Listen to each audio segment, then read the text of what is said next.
അടവി തരുക്കളിനിടയിൽ ഒരു നാരകം എന്ന വണ്ണം, അടവി തരുക്കളിനിടയിൽ ഒരു നാരകം എന്ന വണ്ണം, വിശുദ്ധരിൻ നടുവിൽ കാണുന്നേ അതിശ്രേഷ്ഠനായ യേശുവിനെ.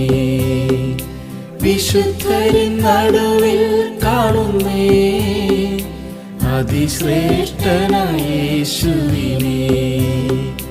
വാഴ്ത്തുമേ എന്റെ പ്രിയനെ ജീവകാലമേ